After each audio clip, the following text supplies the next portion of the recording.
perjumpaan 123. Bismillahirrahmanirrahim. Assalamualaikum warahmatullahi wabarakatuh. Alhamdulillah. Alhamdulillahillazi anzala ala abdihil kitab wa lam yaj'al lahu 'iwaja. Ashhadu an la ilaha illallah wahdahu la syarikalah wa ashhadu anna Muhammadan abduhu wa rasuluh. Allahumma salli wa sallim wa barik ala hadzal nabiyil karim wa ala alihi wa ashabihi wa man tabi'ahu wa nasarahu ila yaumiddin, amma ba'd. Yang dihormati lagi dikasihi saudara pengurusi, Tuan Imam, saudara yang menganjurkan pengajian kita pada malam yang berbahagia ini, ahli-ahli jawatan kuasa, seterusnya muslimin muslimat, hadirin hadirat, tuan-tuan dan puan-puan, para jemaah, anak-anak yang dikasihi sekalian. Syukur alhamdulillah kita masih lagi berada di permukaan bumi Allah. Mudah-mudahan kehidupan kita sentiasa mendapat hidayah, pimpinan dan petunjuk daripadanya. Baik, tuan-tuan, ibu-ibu, anak-anak yang kita kasih sekalian, kita masih lagi membicarakan kitab Tazkiyatul Anfus. Kitab menceritakan, membahas tentang pembersihan, penyucian jiwa. Manusia ada dua unsur. Pertama, unsur jasadiah atau unsur zahiriah. Yang kedua, unsur batiniah ataupun ruhiyah. Bermaksud dua unsur tersebut perlu dibersihkan, perlu disucikan. Unsur zahiriah dan batiniah ataupun luaran, demikian juga dalaman. Kerana bila bersih dua unsur tersebut, pasti kita akan sampai kepada Allah. Allah akan merahmati, meredai, mengasihi dan menyayang kita apabila kita bersih daripada dua sudut tadi. Nah, sebaliknya kalau kita bersih dari satu sudut sahaja, contoh sudut zahiriah, luaran, jasadiah, kita bersih, ya, bersih daripada sebarang kekotoran dan sebarang najis, bersih luaran, tubuh badan, pakaian, tempat solat, tempat di mana kita berada, bersih. Tapi maaf, tiba-tiba dalam hati kecilnya, ya, dalaman batiniah, rohaniahnya tak bersih. Apa maksud tak bersih? Hatinya sentiasa berpenyakit, ya, bermasalah. Contohnya bersifat hasadiah kepada seseorang. Betul lah, sudut zahirnya dah bagus, ya, alhamdulillah, bersih, serba-serbi, tapi dalamnya berpenyakit, bermasalah, tak bersih. Ya, contohnya dia iri hati, hasad kepada seseorang pasal orang lain tu lebih daripada dia, dari sudut harta benda, dari sudut kedudukan, kecantikan, dari sudut pangkat, pengaruh dan lain-lain, lebih, maka dia pun iri hati.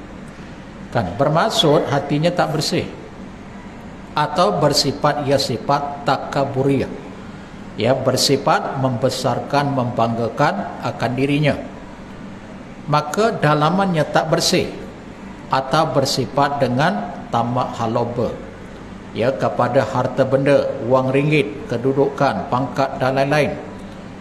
Maka bila bermasalah dalamannya, sampai dak dia kepada Allah, Allah akan memurkainya. Amal ibadah, amal solehnya, ibarat kata Allah ni melihat tak melihat, ya, pasal dalaman dia tak bersih, ya. Maka sebab itu kalau kita kaji dari sudut fiqhiyah, sembahyang yang seumpama itu dalaman dia tak bersih tapi luaran dia bersih, sembahyang tu ibarat kata sekadar melepaskan kewajipan, tapi tak ada ganjaran pahala, tak ada kebaikan dunia dan akhirat. Betul lah, dia dah solat fardu, dia solat sunat, dia dah berpuasa fardu, berpuasa sunat, kewajipan tu gugur yang wajib. tapi ibarat kata free of charge, tak ada pahala. Ya, walhal kebaikan ibadah yang kita lakukan ni bila menepati kehendak Allah dan Rasul, luaran dan dalaman, pasti ada kebaikan, manfaat, faedah. Ya, dunia kita bahkan besok di hari akhirat. Sebagai contoh, kalau solatnya bersih dari dua sudut, dalaman dan luaran, dia solat kerana Allah. Ya. Kemudian dari sudut luaran dijaga syarat-syarat yang mengesahkan akan solat. Maka dengan solat itu, kan Allah sebut dalam Quran surah Al-Ankabut pada ayat yang ke-45, aqimis shalah innas salata tanha anil fahsya'i wal munkar. Bermaksud, pertama Allah memerintahkan kita dirikan solat. Langsung Allah bagi jawapan, kerana sesungguhnya solat itu boleh mencegah daripada perbuatan fahsya' dan mungkar. Apa maksudnya? Kebaikan dunia. Kamu solat, benar solat kamu, aku terima solatmu, kamu jaga dari dua sudut, luaran dan dalaman. Maka solat kamu tadi boleh mencegah perbuatan fahsya' dan mungkar. Pasal apa Allah sebut fahsya' dan mungkar? Kerana kita hidup di dunia ni, mau tak mau kita akan berdepan dengan fahsya', berdepan dengan mungkar. Di mana pun bumi kamu memijak, di mana kamu berada, utara, selatan, timur, barat, kamu akan berhadapan dengan fahsya', dengan mungkar. Itulah yang dikatakan ujian, itulah yang dikatakan dunia. Kamu akan berdepan dengan dua perkara, yang baik, yang buruk, yakni yang jahat. Yang Allah redha, yang Allah murka. Sebab itu di hari akhirat Allah sediakan dua tempat. Pertama namanya syurga, yang kedua namanya neraka. Pasal kaitannya dengan dunia. Kita hidup di dunia dulu, barulah akhirat tempat pengakhiran syurga atau neraka. Nah, sebab itu solat yang kamu lakukan di dunia tertegah daripada perbuatan, pertama fahsya', yang kedua mungkar. Keperbagaian tafsir para ulama, fahsya' ni dosa-dosa kecil, mungkar ni dosa-dosa besar. Ada yang mentafsirkan sedemikian. Maksudnya, kita hidup di atas dunia ni akan berdepan dengan dua perkara. Dosa-dosa besar, kita akan berhadapan dosa-dosa kecil. Tapi maaf, kalau kamu mengerjakan solat, kalau kamu patuh kepada perintah Allah dan Rasul, solat yang kamu kerjakan, kamu tak akan buat dosa kecil, pasti kamu akan menjauhkan dosa besar. Sebab solat yang diterima, yang dinilai oleh Allah. Nah, kita nak mencontohkan ibadah yang kita lakukan, yang Allah perintah ibadah itu pasti ada kebaikan dunia dan akhirat. Tak ada satu ibadah walaupun hukumnya sunat, bila kita buat tak ada kebaikan dunia akhirat, tak ada. Pasti ada kebaikan, kemanfaatan dunia dan akhirat. Nah, sebab itu kita kena bersihkan dua perkara. Kita mengkaji, kita mempelajari kitab ni, Tazkiyatul Anfus, pembersihan jiwa. Ditekankan dalaman baru luaran. Ya. Begitulah sebaliknya, kalau kita bersih pula dari sudut dalaman, tapi syariat kita gagal, kita tak mengerjakan, tak melaksanakan, juga tak menepati kehendak Allah dan Rasul. Umpamanya kita kata, tak apa, tak payah solat, tak apa, kita tak perlu menghadirkan diri ke rumah Allah, yang penting hati bersih, hati suci. Kita solat boleh di mana-mana, tak semesti di masjid, tak mesti di surau, tak mesti berjemaah. Agak-agak betul atau tidak? Satu sudut macam betul, kita ibadah ni kerana Allah. Buat apa kita nak ke masjid, ke surau? Itu seolah-olah menunjuk kepada manusia. Nampak macam betul, tapi ada something. Ada something wrong, ada silap. Betul, ibadah ni kerana Allah, betul. Kita beribadah ni di mana-mana kita berada pun boleh kita lakukan, betul? Tapi perkataan kalimah kamu, kita solat ni kalau ke masjid, ke surau, seolah-olah menunjuk. Siapa yang kata? Siapa yang kata kita ke masjid, ke surau, seolah-olah menunjuk. Sebab itu hati perlu dipelihara, perlu dijaga. Wa ma umiru illa liya'budullaha mukhlishina lahuddin. Surah Al-Bayyinah juzuk yang ke-30 ayat yang ke-5. Tidak diperintah kepada mereka tatkala beribadah melainkan mukhlishina lahuddin. Kalimah mukhlisin, ikhlas. Baginya, bagi agama Allah. Allah ni perintah akan hamba-hambanya dalam bab beragama ni mukhlisin. Agama ni perintah, tegahan, peraturan. Bila sebut dia agama ni, oh terbayang ada perintah Allah, ada tegahannya, ada perkara-perkara ghaibiyat, ada cerita-cerita yang mengembirakan, kesudahannya syurga, ada cerita-cerita yang mendukacitakan, menakutkan, yang kesudahannya adalah neraka. Itu bab agama. Ada peraturan, ada adab, ada akhlak. Kan? Islam ni penuh dengan keperbagaian adab. Kesimpulan adab itu, peraturan itu, perintah, tegahan, perkara ghaibiyat, sesuatu yang mengembirakan, sesuatu yang mendukacitakan, semua itu menunjukkan rahmat. Sebab itu dalam surah Al-Anbiya juzuk yang ke-17 ayat yang ke-107, Allah akan berfirman, wa ma arsalnaka illa rahmatan lil alamin. Tidak diutus akan dikau hai Muhammad melainkan rahmat kepada seluruh alam. Hatta ketika kita nak menyembelih binatang korban, ada yang hantar klip video kat kita. Binatang tu digantung. Tukang sembelih tu sembelih belah bawah, binatang tu belah atas. Ada yang binatang tu dijerut, mati dah. Macam mana kita boleh mati? Macam mana kita boleh tahu dah mati? Meleleh. Ada orang hantar klip video. Tuan-tuan, ibu-ibu pun pasti ada. Ya, diviralkan sampai salah seorang majlis fatwa Kedah kan menjelaskan, menerangkan apa hukum binatang. Sepatutnya orang yang berilmu, tukang penyembelih, kita tak boleh salahkan 100% kepada penyembelih. Dia sembelih binatang tu dah mati, terjerut leher. Pasal masa disembelih binatang ni, kalau dihidup kita sembelih, darah tu memancut. Sembelih air, tak ada darah yang mengalir, tak ada darah yang memancut kan. Apatah lagi kalau tegang, lagi cepat darah tu keluar, lagi memancut. Kalau orang yang berilmu, si penyembelih ni, dia kena pegang tu, tepuk-tepuk. Bergerak ke tak bergerak binatang ni, pegang.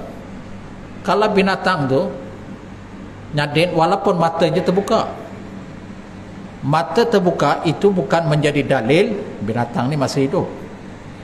Ya. Kalau dia terpejam, ini menandakan binatang ni mati, itu bukan menjadi dalil. Kan dia kena tepuk-tepuk, bergerak.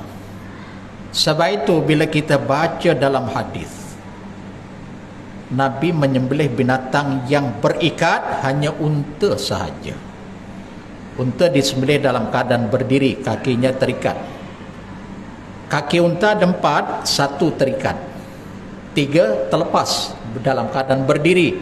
Yang unta cara penyembelihan nahrun, mencocok, kerana lehernya panjang. Ya. Selain daripada yang panjang lehernya, dengan cara az-zabhu, dia istilah menyembelih ni ada perkataan an-nahru, mencocok. Ya, pap, tarik, dicocok, tarik, atau ditebas begitu. Ada kalimah perkataan az-zabhu, menyembelih. Kalau digantung, macam mana kita nak menghadap kiblat? Ya, masa menarik itu pun Allah sakit. Silahi bulan terpatah kaki dia. Kan? Yang menarik itu dia bukan kira apa, dia tarik je. Kok dah kepak. Agak-agak hukum sah dah binatang yang sudah terkepak. Kakinya sah dah, hukumnya tidak sah. Jelas dalam hadis. Ya, binatang-binatang yang cacat yang tidak boleh dibuat korban. Nah, kembali pada persoalan tadi, si penyembelih sepatutnya tepuk-tepuk.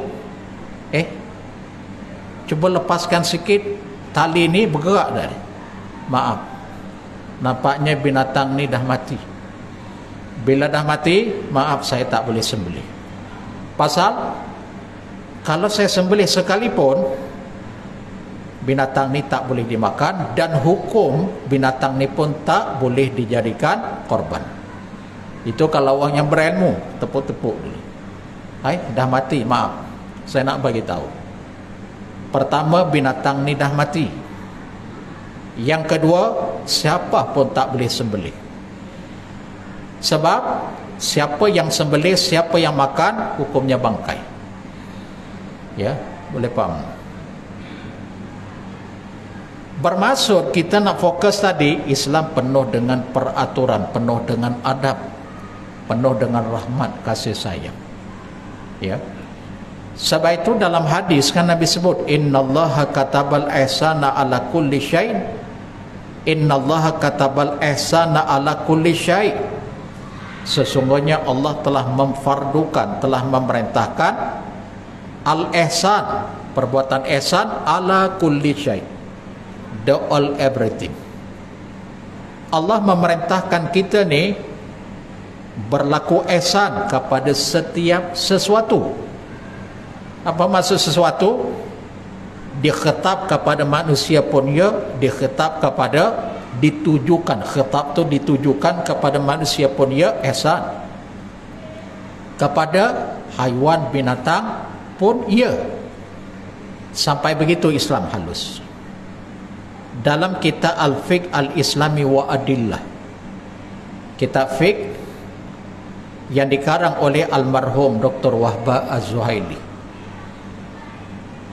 di antara binatang yang sunat kita menyembelih, kaifiat ada yang makruh. Makruh tu walaupun dia tak jatuh kepada haram, tapi sangat dibenci, sangat tidak digalakkan. Kalau boleh elak kan. Yang sunat, hadap kiblat. Pelepisnya belah kiri, kita menghadap kiblat, bismillah, Allahu Akbar, dalam keadaan secepat mungkin. Ya. Kemudian binatang yang kedua, ketiga, keempat yang akan disembelih, jangan binatang ni nampak kawannya yang pertama sedang disembelih atau akan disembelih, dihadang. Sahabat-sahabat kita kena hadang sembelih. Dia dah betul dah mati, menggeletik pun kita kena hadang lagi. Dah betul hilang nyawanya, baru kita boleh beredar daripada tempat hadangan, halangan, sembelih binatang kedua. Masa sembelih tu, binatang yang ketiga jangan nampak, boleh berdekatan tapi kita hadang. Kan, sampai begitu. Allahu Akbar. Kan, ketika menyembelih jangan sampai menyakiti binatang yang kita sembelih. Sampai begitu adab dan peraturan, sangat halus. Kan, kerana bila sebut Islam rahmatan lil alamin, kita hidup di atas alam ni, di atas dunia ni, Islam tu, Islam agama yang kamu anut rahmat. Ya, kamu kepada seagama dengan kamu, seakidah, rahmat. Yang bukan dengan seakidah, seagama kamu pun, kamu kena melakukan kebaikan kepada mereka, kecuali mereka ternyata kategori kafir harbi. Ayat ni betul lah, tak boleh buat baik. Tapi kalau masih dalam lingkungan zimmi, musta'man, muahadah, baik. Kan, masalah akidahnya berlainan, agama berlainan, itu tidak menjadi penyebab kita boleh berlaku kasar, perkataan kesat, perbuatan tak baik kepada dia. Tidak. Sebab Islam tak mengajar begitu. Ya, sebab itu bila kita perhalusi bagaimana dakwah Nabi boleh berjaya kerana akhlak kepribadian Nabi. Kan? Sebab itu kita mempelajari kitab ni macam mana ya pembersihan penyucian jiwa. Terbit daripada dalaman, terserlah kepada luaran. Ya, baik kita baca satu bab. Ada beberapa sebab yang dapat membuat hati menjadi sakit. Ada beberapa bab ya yang menjadi hatinya bermasalah, hatinya berpenyakit.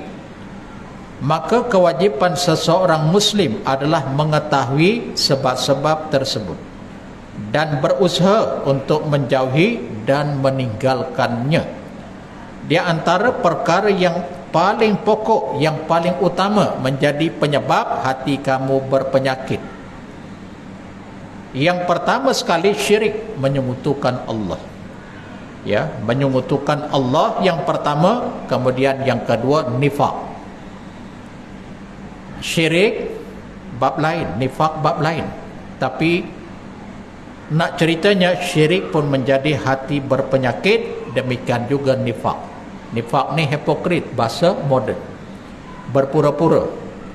Lain di mulut, lain di hati. Mulut kata A, hati kata B. Ya. Lain perkataan, lain perbuatan, itu nifak. Islam dia bukan begitu. Kalau you Islam, apa yang kamu kata di mulut maka bertepatan, itulah kata hati. Kata mulut kamu seiring, sama dengan kata hati. Mulut kata A, hati pun kata A. Kan? Baik. Syirik artinya menyekutukan Allah dengan sesuatu, memalingkan ibadah kepada selain daripada Allah. Syirik adalah menjadikan sekutu bagi Allah, misalnya menyembah patung. Syirik dari sudut fi'li, perbuatan, kita nampak seseorang menyembah selain daripada Allah. Menyembah kubur, kita ke kubur, kita bukan menyembah, kita berdoa, kita bukan minta kepada ahlul kubur, tapi minta ke Allah. Kita ziarah kubur ni ada dua sahaja. Ya. Pertama, kita menginsafkan akan diri kita, ya Allah, hari ni aku ziarah kubur, besok barangkali kalau aku mati orang pula ziarah aku. Ya Allah, aku ziarah kubur ni orang-orang soleh, orang-orang baik-baik, mudah-mudahan aku mati juga macam orang yang aku ziarah ini. Maksudnya kita mengambil iktibar. Dan ziarah kubur ni bila-bila masa boleh. Ya, cuma kalau kita mencontohi sunnah Nabi, Nabi tak ziarah kubur pada hari raya Aidul Fitri, hari raya Aidul Adha. Walaupun hukumnya bukan ditegah, bukan dilarang, cuma tak digalakkan. Ya, ziarah kubur ni bila-bila masa boleh, pagi, tengah hari, petang, malam. Cuma pada 2 hari raya ni tak digalakkan, sebab Nabi tak ada ziarah kubur pada 2 hari raya tersebut. Ya, tidak ada riwayat di kalangan para ulama, di kalangan para sahabat yang menjelaskan Nabi ziarah kubur selepas daripada solat hari raya Aidul Fitri dan Aidul Adha. Timbul pertanyaan, haram tak? Tidak. Siapa pula kata haram? Cuma tak digalakkan, kalau boleh hari lain. Itu sahaja. Kerana 2 hari raya itu adalah hari silaturahim dengan orang hidup. 2 hari raya itu, Aidul Fitri dan Aidul Adha, adalah hari untuk kita bergembira, bukan hari tangis menangis. Itu saja jawapannya. Kalau ada orang pergi juga, hukumnya bukan haram. Ya, okey, tak apa, kita tinggal bab tu. Bermaksud kita pergi ziarah kubur tadi, pertama nak insaf diri kita. Yang kedua, kita berdoa, bukan minta. Kita berdoa tu seperti yang diajar oleh Nabi, seperti yang dicontohkan oleh Nabi. Setelah dikebumikan sahabat ketika hayatnya Nabi, Nabi bagi tahu dekat sahabat yang lain, istaghfiru li akhikum. Hadis ni riwayat Imam Abu Daud dan At-Tirmizi, bersumberkan daripada Uthman Ibn Affan radhiyallahu an. Kamu ni sekalian istaghfiru li akhikum, beristighfarlah olehmu akan saudara kamu, mintalah olehmu akan Allah ampunkan dosa sahabat kamu yang telah kembali ke rahmatullah. Boleh tak kita yang hidup ni Memohon kepada Allah agar Allah ampunkan dosa kita dan dosanya. Istaghfiru li akhikum. Kemudian was'alulahu at-tathbit fa innahu al-an yus'al. Minta pada Allah supaya Allah menetapkan iman, diberi rahmat, diberi kasih sayang, diampunkan dosa, ya, dilapangkan kuburnya. Minta sesuatu yang baik. Sebab sesungguhnya sekarang ini dia sedang ditanya. Ya, Nabi yang khabarkan Ka'sah. Nah, kesimpulan daripada hadis tadi, kita pun ya Allah, Allahumma firlahu, Allahumma arhamhu wa'afihi wa'fu anhu. Kan, kita ya Allah ampunkan dosanya, beri rahmat kepadanya, maafkanlah akan dia ya Allah. Selain daripada kita mendoakan diri kita, ya, sekadar itu sahaja. Baik. Atau berdoa kepada selain daripada Allah, itu juga perbuatan syirik. Di samping itu juga berdoa kepada selainnya, meminta pertolongan di saat sulit kepada penghuni kubur. Apakah itu kuburnya Nabi SAW, para sahabat, wali, atau selain daripadanya, maka semua itu perbuatan syirik akbar. Kita minta kepada orang yang telah wafat, hatta kepada Nabi, para sahabat, wali-wali. Kan? Sebab Nabi, para sahabat, titlenya makhluk. Masa hidup Nabi, para sahabat, sahabat dengan sahabat, sahabat dengan Nabi masih hidup, ya Rasulullah, ud'uni. Wahai Rasulullah, boleh tak doakan saya? Masih hidup, ya Rasulullah, doakan saya, minta kat Nabi. Tapi cara bercakap tu supaya Nabi minta ke Allah. Betul lah, directnya doakan saya, ya Rasulullah, macam minta kat Nabi. Ud'uni, doakan saya, ya Rasulullah. Tapi sahabat faham, dan Nabi pun tahu yang sahabat minta tu doakan saya. Nabi tahu minta ke Allah. Pasal apa sahabat minta ke Nabi? Sebab sahabat tahu Nabi doanya mesti mustajab. Tak ada hijab doa Nabi dengan Allah. Manusia daripada Nabi ni banyak dosa. Kita orang-orang saleh, orang-orang alim hidup, ustaz, tuan guru, ustazah, boleh tak doakan saya? Doakan saya. Kita bukan minta kat dia. Dan dia pun faham kalau kita minta ke dia direct, kalau perbuatan syirik mesti dikata, jangan minta kat saya, bukan Tuhan. Ya insyaAllah. Dia mesti jawab, tonton guru, ustaz, ustazah aja, ya insyaAllah. Sama-sama kita, sama-sama minta. Kan? Saya pun minta supaya Allah selamat sejahtera dengan kamu. Saya minta Allah selamatkan kamu, Allah sejahterakan kamu. Kamu pun kena minta ke Allah. Kita sama-sama saling doa mendoa. Nampak tak? Tapi bila dah wafat, kita jangan direct. Wa iza sa'alaka ibadi anni fa inni qarib. Surah Al-Baqarah ayat 186, juzuk yang kedua. Ayat ni berhubung kait dengan asbabun nuzul sahabat Nabi. Datang bertemu dengan Nabi, tanya, ya Rasulullah, Tuhan ni dekat ke jauh? Kalau jauh, nak menjerit, memekik, melolong. Kalau dekat, perlahan je. Maka turun ayat ni, wa iza sa'alaka ibadi anni fa inni qarib. Apabila hamba-hambaku bertanya kepadamu, hai Muhammad, di mana aku? Bagi tahu, aku dekat. Tak perlu nak menjerit, memekik, melolong, memanggilku macam aku jauh. Aku dekat. Adab berdoa tak boleh memekik, ya, tak boleh menjerit, melolong. Cukup, ya Allah, aku memohon kepadamu, ya Allah. Pasal Allah dekat. Kan? Dan indahnya Islam ni, bila Allah tu dekat, wa huwa ma'akum aynama kuntum, surah Al-Hadid, juzuk yang ke-27 ayat yang keempat. Di mana saja kamu berada, aku bersama dengan kamu. Bukan maksudnya Allah berada di mana-mana, bukan. Allah tak bertempat. Allah kan mukhalafatul hawadith, bersalahan dengan segala yang baharu. Maksudnya, di mana kamu berada, penglihatan, pengetahuan, ilmu Allah bersama dengan kamu. Allah tahu di mana kamu berada. Allah mendengar, Allah melihat di mana saja kamu berada. Apa yang kamu minta, apa yang kamu rayukan, rintihkan, aku tahu, kata dia Allah. Itu maksud. Kan? Langsung kesinambungan ayat itu, ujibu da'wata da'i iza da'ani falyastajibu li. Aku akan memperkenankan orang yang berdoa kepadaku, syarat di dua. Falyastajibu li wal yu'minu bi. Saut seruanku. Apa yang ku perintah, kamu buat. Apa yang ku tegah, tinggalkan. Wal yu'minu bi, berimanlah kamu kepadaku, yakin, percaya kepadaku, la'allahum yarsyudun, semoga mereka itu mendapat petunjuk. Kan?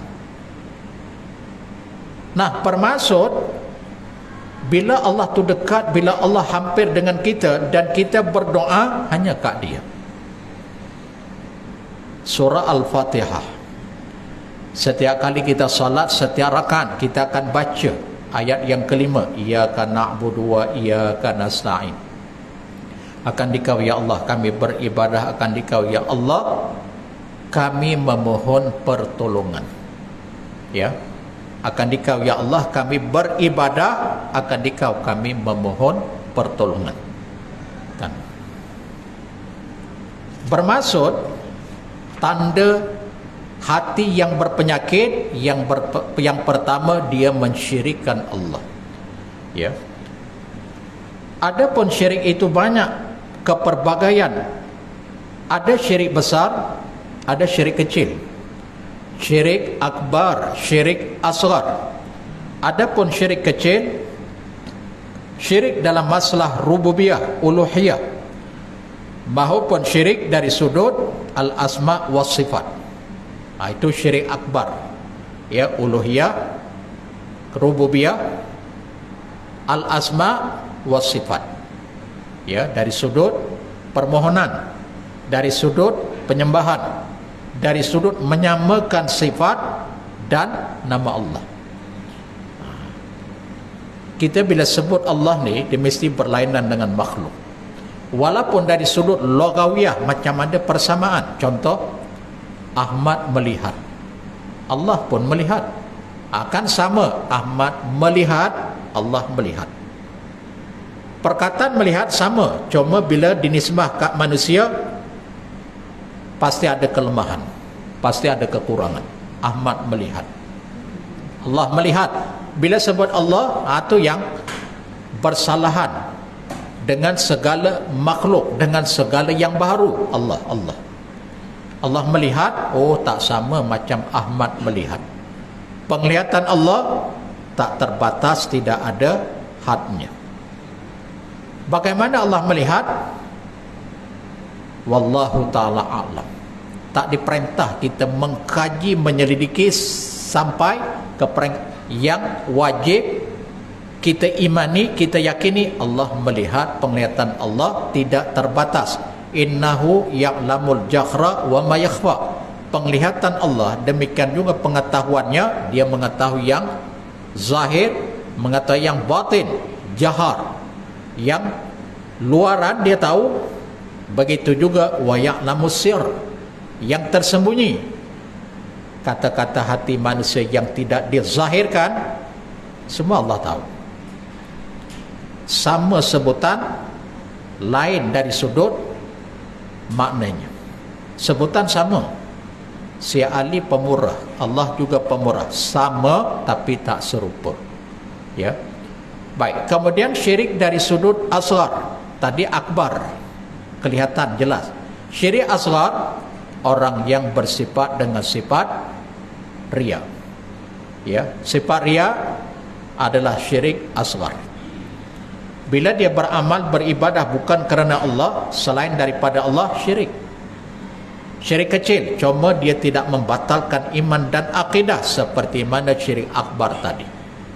Tapi ibadah yang dilakukannya batal. Sembahyang dia, puasa dia, baca Quran, berzikir, bersedekah. Tapi yang dibuat tu bukan kerana Allah, kerana manusia. Dia nak orang puji dia.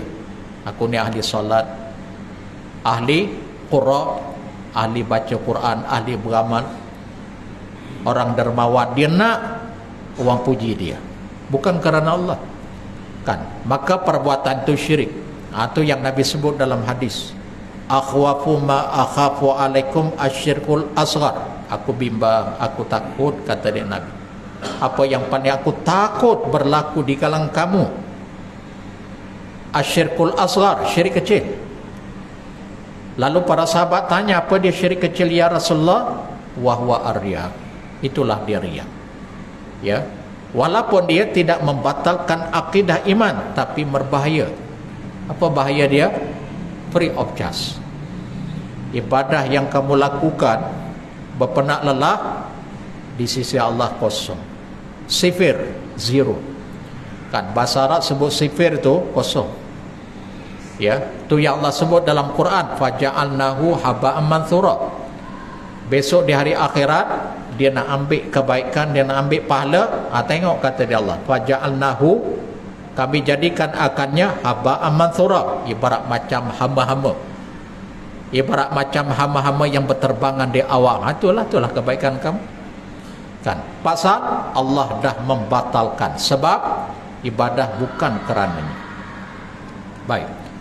Orang-orang yang terus menerus berbuat syirik dan tidak taslim, tidak tunduk kepada hukum Allah dan Rasulnya, maka Allah tidak ingin untuk membersihkan hati mereka. Seperti halnya dengan orang-orang Yahudi dan orang-orang munafik. Seperti mana firman-Nya dalam surah Al-Ma'idah pada ayat yang ke-41. Ya, ayat itu agak panjang. Begitu pula nifaq, sifat munafik, iaitu menampakkan Islam namun hatinya benci kepada Islam. Orang munafik adalah orang yang hatinya sakit dan bertambah-tambah sakit. Ya, seperti mana firman-Nya dalam surah Al-Baqarah pada ayat yang ke-10. Fi qulubihim marad fazadahumullahu marada walahum adzabun alim bima kanu yakdzibun. Dalam hati mereka ada penyakit, lalu Allah menambah penyakit itu, dan mereka mendapat azab yang pedih kerana mereka berdusta. Ya, dalam hati mereka dah ada penyakit, fazadahumullahu marada, Allah tambah lagi. Ibarat kata padan, padan muka kamu. Ya, ibarat kata dah terposok sikit, berjalan lagi terposok lagi, double. Tadi padan, padan muka kamu, terposok separuh, terposok lagi. Kan, macam orang munafik begitulah. Hati kamu dah ada penyakit, double lagi, triple lagi penyakit. Maksudnya bila dah begitu habis. Itu yang Allah sebut pada pengakhirannya, walahum azabun alim. Bagi mereka azab yang amat pedih. Pasal bima kanu yakdzibun, dengan sebab apa yang mereka dustakan. Dia yang buat begitu. Allah sekadar menyempurnakan keadilannya. Allah hukum. Kan kita buat baik, Allah bagi pahala, kesudahan syurga. Allah menghukum akan keadilannya, menyempurnakan sifat adilnya. Kamu buat baik, keadilanku aku balas baik. Kamu buat jahat, dalam keadaan rela, faham, ya, dalam keadaan berakal, tahu hukum hakam. Kan ini baik, ini buruk, tapi kamu yang memilih, aku menyempurnakan keadilanku. Masuk kamu dalam neraka. Sebab itu kalau orang gila, orang yang tak siuman, dia tak ada hukum. Ya, dia solat tak berpahala, dia buat jahat juga tak berdosa. Kan? Baik. Kemudian orang yang melakukan perbuatan bid'ah. Bid'ah ni maksudnya ibadah yang sepatutnya Allah perintah begini, ibadah yang wajib, tiba-tiba dia menokok tambah ibadah yang wajib. Mungkin ditambah, mungkin dikurangi, dengan keperbagaian alasan. Tak apalah, yang penting kita buat sudahlah. Contoh, buka puasa waktu maghrib. Kan, waktu maghrib lagi 2 minit, bolehlah, yang penting kita puasa lagi 2 minit, takkan bolehlah. Dah waktu berbuka ke atau belum? Belum, tapi kira bolehlah. Dia berbuka waktu itu meyakini itu perbuatan bid'ah, kan mengurangi. Nabi suruh berbuka waktu benar-benar betul waktu itu telah berbuka, baru berbuka. Kamu tak boleh last minute, takkan tak boleh lebih kurang pun. Okey, itu yang kurang. Begitu juga lebih. You buka puasa waktu maghrib kan, I buka puasa waktu isyak, I lebih berpahala daripada you, I lebih afdal daripada you. Kan? Mana dapat istilah lebih berpahala pasal extend waktu isyak berbuka? Mana dapat istilah I lebih akmal, lebih sempurna, lebih baik? Mana dapat istilah tu? Nabi tak suruh kita buka waktu isyak. Tak kurang tak apa, dia lebih tak apa, kurang yang tak boleh, lebihlah pahala. Mana dapat istilah? Meyakini lebih baik itu juga perbuatan bid'ah. Nabi tak ajar begitu. Syariat memerintahkan kita ikut Nabi. Ya, Allah datangkan Nabi ni untuk menyempurnakan syariat Allah. Solatnya begini, puasanya, zakat, haji dan lain-lain. Ya, insya-Allah kita sambung kuliah kita di masa yang akan datang. Apa yang baik kita amalkan, yang tidak baik kita istighfar, memohon keampunan kepadanya. Aqulu qawli hadza wa astaghfirullah wa billahi taufiq wal hidayah. Assalamualaikum warahmatullahi wabarakatuh.